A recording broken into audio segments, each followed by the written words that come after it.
Hi, my name is Silas, and I'm going to show you how to play my game, Herding Home version 6. So, to start, you need to do a little inventory check, especially because we're playing on Tabletop Simulator. It's important for you to make sure that all of your pieces are the correct color.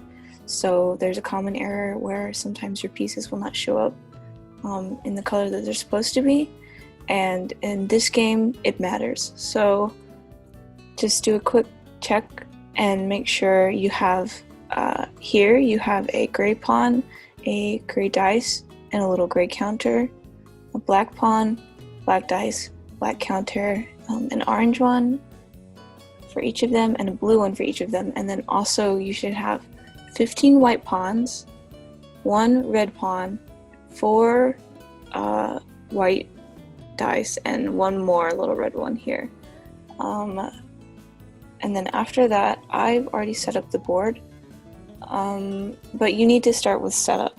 So you will need to put the white pawns, which indicate the sheep, in these little spaces. I've lifted it here so you can see.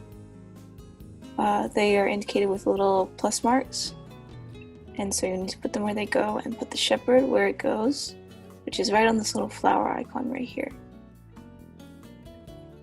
Now the wolves need to place their pawns on the board, and they place them simultaneously. And wolves need to be within 5 spaces of a sheep. So if we go here on this sheep, we count 1, 2, 3, 4, 5. This would be the 5th space from the sheep.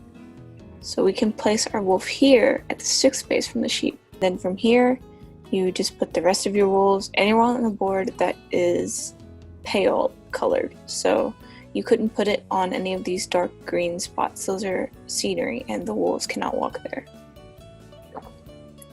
So the shepherd controls all 15 sheep plus their shepherd pawn, and one player plays 2 wolves of any color you like, and the other player plays the other 2 wolves of any color they like. And throughout the game, the wolves will always move simultaneously. So the wolves go first simultaneously, then the shepherd goes. Diagonal movement is not allowed for any of the pawns. However, you can split your movement into different directions. So if you roll a 3, you can take this sheep and go 1, 2, 3, as opposed to simply going 1, 2, 3.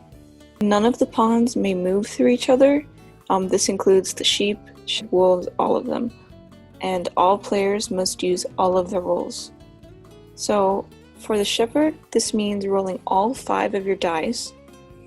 So your 4 sheep dice and your 1 shepherd.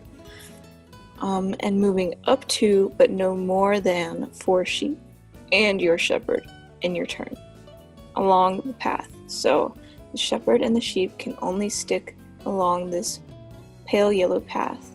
Your goal is to get to the barn right here, to get all your sheep in safely. The shepherd has to get all of their available sheep into the barn before that they can go in themselves. It's also important to note that pawns cannot occupy the same space, except for in the case when, say, a wolf is eating a sheep. Because to eat a sheep, the wolf has to land on that sheep's space. So the double occupation is temporary, so it doesn't really matter. So here are the wolves' winning condition. The wolves can win either by killing sheep. Basically, once this graveyard is full, so all 8 spots, once they're full, then the game is over for the shepherd and the wolves win. Or the wolves can team up and kill the shepherd, in this case, by surrounding them like this. Now, the shepherd's win conditions are to reach this barn. As I said before, you must take all of your sheep into the barn first, before the shepherd goes inside. So all available sheep that are still on the board must be inside of the barn and safe before the shepherd can go in themselves. The shepherd has some abilities, such as hitting a wolf on the head to protect their herd. So in this case, if we see this little wolf here is right next to the shepherd can sacrifice 1 roll's worth of movement to bonk this little wolf on the head, and the wolf is then stunned for the next turn, so it skips the wolf's turn. This can be used as many times as you have available rolls, but there's also a rule that you can't bonk 1 wolf more than 1 time in 1 turn. So you couldn't bonk this little wolf 4 times. You would have to use it somehow to go bonk these other wolves. The sheep also have their own sort of special abilities, which is herd immunity. So if 3 or more sheep are directly adjacent to each other, so in this case, here's our 3 sheep, then they are safe from any wolf attacks. So even if a wolf tries to land here, it can't land here because all of these sheep are safe. They're close to each other and they can protect each other.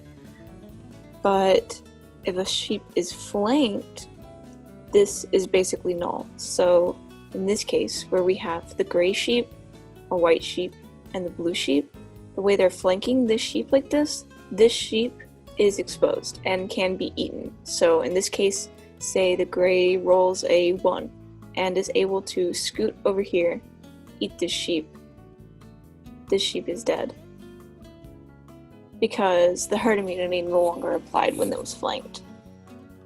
Wolves, when you get bonked, you need to make sure to remember to mark your counters, because if you're bonked more than 8 times, then your wolf is killed and it's taken off the board, and it's a victory for the shepherd. And that's basically it for herding home. This is version 6, the latest version. So I hope you enjoy, and I hope you have a lot of fun playing.